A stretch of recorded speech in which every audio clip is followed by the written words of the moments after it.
guys, nailagay ko na yung halib. Yung 4 na litrong halib ng tupa. 1 litro na fresh milk at asukal.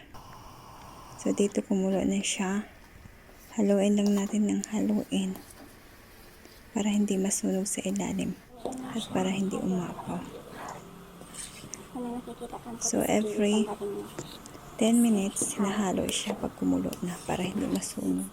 Hinahalo siya guys. Para hindi masunog sa ilalim. Tapos tanggalin yung puti sa gate para hindi mag-brown. So, it's already now 1.5 hour. Ganyan na siya. Tanggalin nyo na sa gilid. Ilagay halo. So, pag ganito na siya guys, dapat every 5 minutes na halo-halo na siya. Kasi mabilis na siyang masunog. Kasi malapit na siyang matulog. Haluin mo lang, haluin.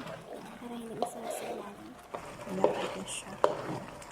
So, medyo brown yung gawa natin ngayon kasi mas marami yung halip ng liters yung halip ng tuba tapos 1 liter ng hinalong fresh milk.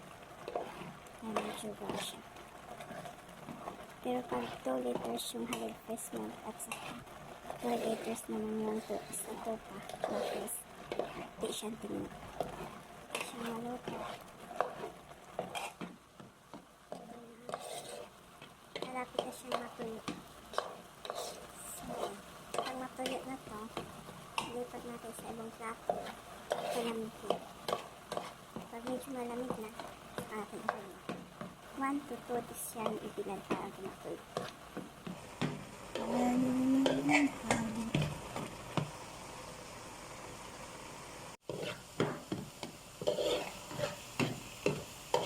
So, tuyo na siya guys.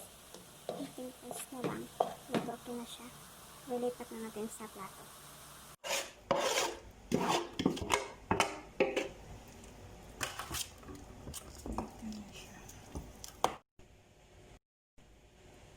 Palamigin mo na.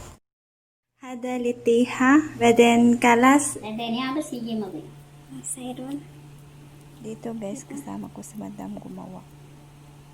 So, ganyan lang paggawa ng litiha. White biscuit. So, dito ko ibibilad. Mamaya pa ang init papunta dito.